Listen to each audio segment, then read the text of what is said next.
Have you ever ordered a human hair wig and excitedly torn open the box, only to get it and be a little disappointed because it's not styled the way you expected, because it's photographed a little differently on the manufacturer's website? Well, calm down, because probably there's nothing wrong with your wig.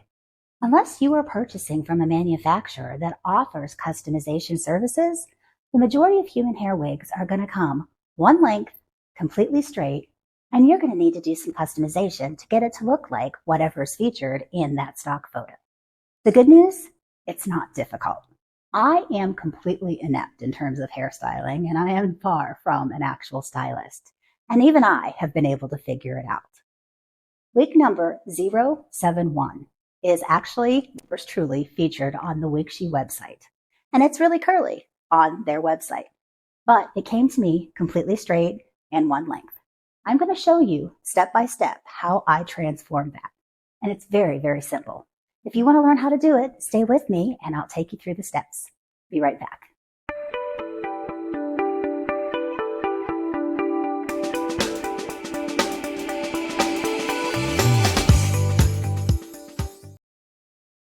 Hello, and thanks for joining me today on Spare Hair Love Affair. My name is Veronica. So we're going to do something a little different today, and I'm going to ask you to bear with me because I have never actually filmed a full-length tutorial, but we are going to give this a whack. So I am actually wearing a different WigShe wig on my head, and this is wig number 038, which I purchased from a wig sister. One of the things that I personally believe is key to making a wig look very natural is to treat it like you would your biological hair. I'm a daily wig wearer, so I am constantly making sure that I am investing my money in wigs that are going to look like me. This is one of those wigs. So this is a very, very quick, sloppy updo that I do, and this is typically how you're going to find me on a weekend. This is the as-is color, and the person who owned this wig before I did had some customization done to it. She had some face framing layers put in. Perfect, because that's how I love to wear my hair. So I thought I would just do a really quick turn for you and show you a little bit about what this wig looks like. As all of WigShe's wigs offer, there is an absolutely impeccable front hairline. So take a peek at that. Super duper. All I did was pull this wig up, and although it is not advertised as a ponytail wig, it does a fantastic job and it stays put on my head.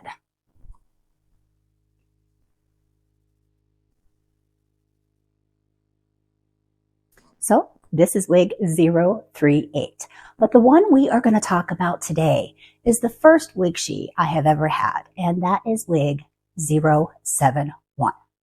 And I want to show you how I have been able to transform her from the straight version that I received in the mail to the very, very curly version that, like I stated, is on their website. And it's really super simple. So I am going to show you a couple products that you are absolutely going to need to have to be able to do this project. Some of you, if you are regular wig wearers, probably already have these things. I am just suggesting the things that I have, but you absolutely could purchase different versions of those.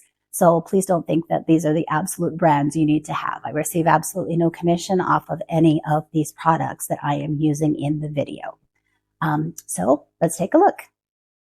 So let's take a real quick look at the materials you are going to need for this styling tutorial, or at least the ones that I'm going to use in this video.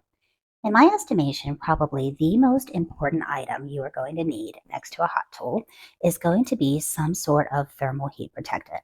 Now, I am using Lange, which is just about at the end of its shelf life here because I use it to protect all of my human hair wigs. But I would say that a thermal heat protectant is one of the most important things to protect your human hair wig investment. So we're going to use a lot of this throughout the tutorial. I'm also going to be using a wand type of curling iron.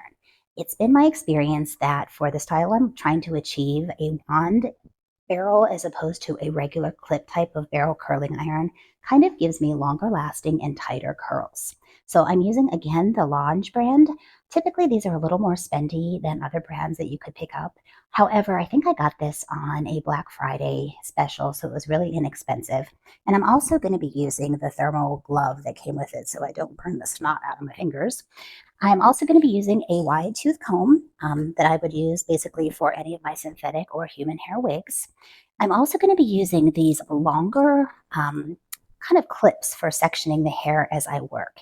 I think I bought these from Amazon, but I know I've seen them at Walmart and Target as well. And finally, one of the most pivotal things that I could recommend to you for styling a wig, whether it's going to be human hair or whether it is a heat-friendly synthetic, is going to be a mannequin head of some sort, whether it's going to be a cork head or a rubber mannequin head like I am going to use for purposes of today's demonstration. But in order to secure your wig while you're working on it, you are going to need what are known as T-pins. You can kind of pick these up at a craft store or Walmart or a fabric store.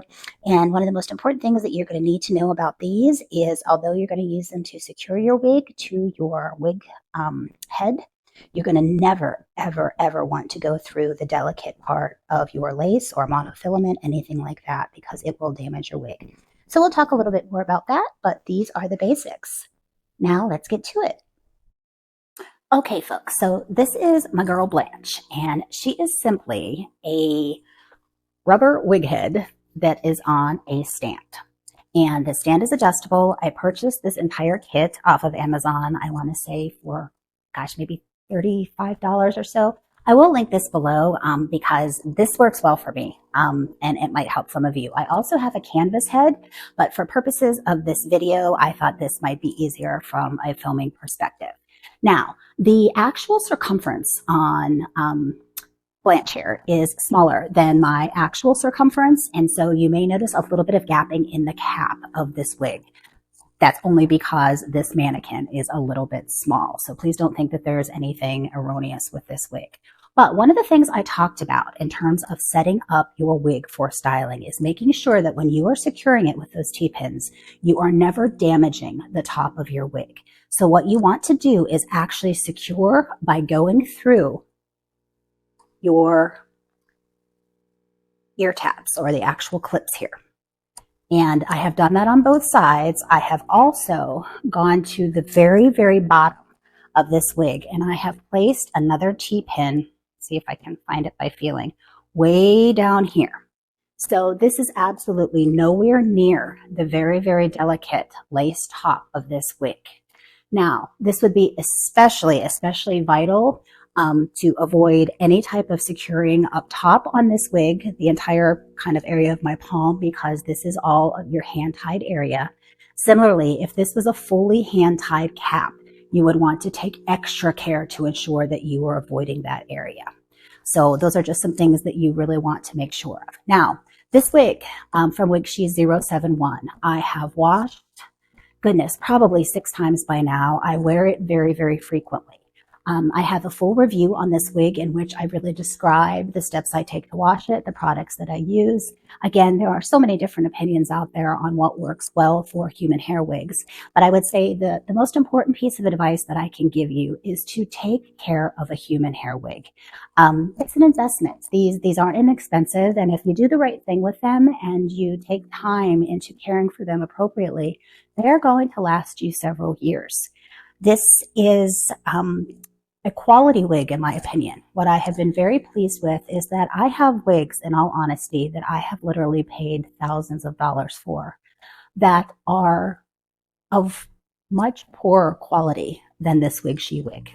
And time is going to tell, but I am very hopeful that WigShe's wig is going to last me a long time. And so I'm going to make sure that I'm taking the steps I need to make sure that I am protecting her, because I think it's absolutely adorable. But again, let's get back to what you get when you receive a wig from WigShe. Number one, you are going to need to cut your lace. There are a ton of videos out there on how to do it, so I am not going to get into that. That is something that you can expect from a lot of manufacturers. It does not mean that something is wrong with your wig. Secondly, you are going to, unless there is customization offered by your manufacturer, you need to expect that you are probably going to have to pay a stylist to cut the hair to your liking. If you are somebody who is comfortable in all one length hair, that's great. But for somebody like me, I've got kind of sharper facial features and I really need to have a little bit of framing around my face. I'm always going to have some sort of customization done to my wigs. what I was able to do is take my wig to my stylist. I wasn't even there when she cut it. I told her I just wanted some face framing layers, and I don't have really any bio hair to speak of, so I don't go to get my regular haircut. But in her free time, she was able to stick it on a wig stand for me and cut it. For a $50 additional investment, I was able to have this wig cut to my liking. Now, one of the things that I can tell you is for the style that I am going to be doing, I personally feel that it works better to have some slight layering. Curls tend to be dragged down due to the weight when the hair is excessively long or when it is one length. And so I do have slight layers, very long layers that are cut into this wig. And when I curl them, I am going to kind of cut myself out of this video, and I'm going to section them, and I am going to do multiple layers of curls based on where the layers of this wig are cut. So I'm not going to do a whole lot more talking, and I'm going to kind of speed through this. But this wig is not super, super clean. I have probably worn it, oh goodness, about 10 times maybe in this style, and I'm going to go ahead and curl it, and I will get many other wears out of it. I do wear a wig cap with my human hair wigs simply because I don't want them to get sweaty, and I don't want to wash them so often that I'm potentially jeopardizing or compromising the longevity of them. So without further ado, let's go ahead and let's get started on this. So what I am going to do is kind of back this up a little bit. One thing I will caution you on, this tutorial obviously could be helpful to you if you are somebody that has heat-defiant wigs as well, who wants to curl them. Please know that this particular curling iron I am using does not have heat temperature adjustment settings. I believe it is permanently stuck at 410. That's just how it comes, which I believe may be too hot for certain manufacturers of heat-defiant wigs. So please just be aware of that. I certainly don't want you to think this is an automatic good product for a heat-defiant wig. I just wanted to kind of make that disclaimer. But let's go ahead and let's get started on this. All right, so the first thing I'm going to do is make it clear that you're going to spend time doing some sectioning. So I'm just going to be using a rat tail comb.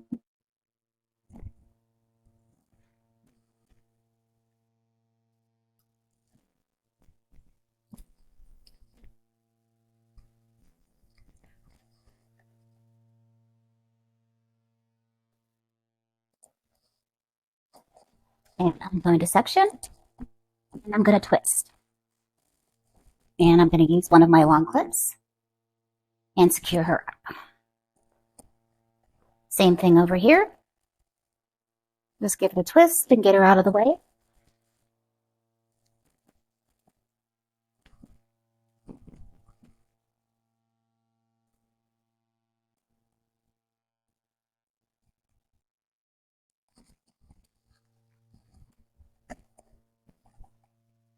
You can use your fingers too.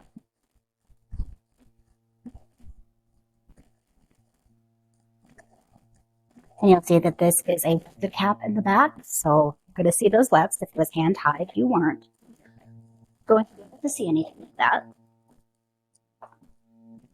This is the 120% density, which I find offers me a very, very natural appearance.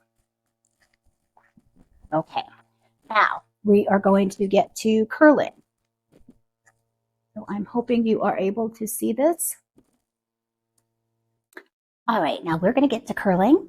First thing I'm going to do is grab a section approximately this big, and I am going to give it a spritz of my thermal protectant spray.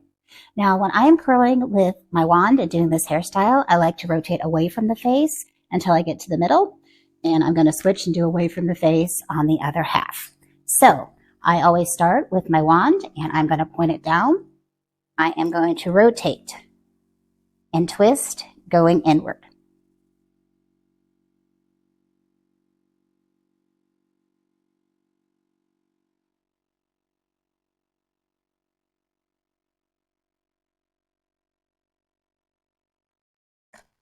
And then I will let it go. Usually I hold it just for a second so that it cools. And I will move through to my next section. I think the key to this style is making sure that your sections are not too big and that you don't miss any.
Okay, folks, I think you're going to have been able to see pretty easily why having my good old trusty wig head blanched here was really important. The number of curls and the amount of time that this takes really would have been excruciating if you were trying to do this while the wig was on your head. So essentially, we've got curls going all the way around this wig. And I think you have been able to see I don't really have a great technique in terms of separation. It's not like when your hairstylist curls your hair, the separations aren't even. I don't think it matters. This is kind of a very kind of unstructured beachy wave. And as long as you are not missing pieces and you're making sure that your directionality remains consistent, I think it turns out cute every time.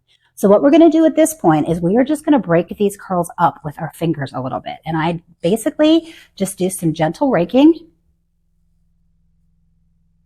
And that basically looks like this.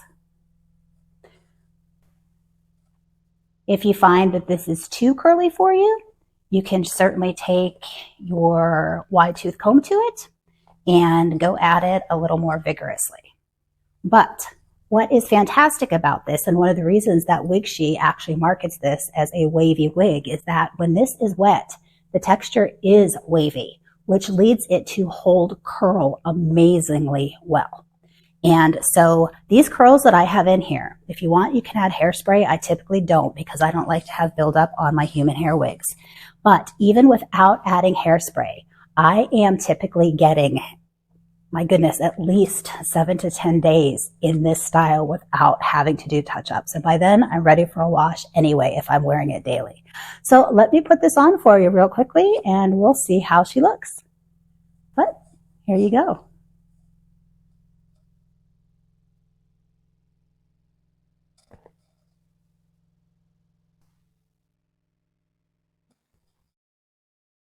And here we have the final product. This is WigShe WIG 071 after we have styled her. Let me do a quick turnaround for you. I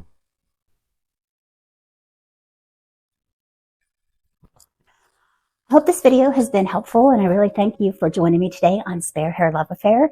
If it has, I'd like to ask you to please consider hitting that like and subscribe button. And remember, you don't owe anyone an explanation for why you choose to feel confident. So wear that wig and wear it proudly.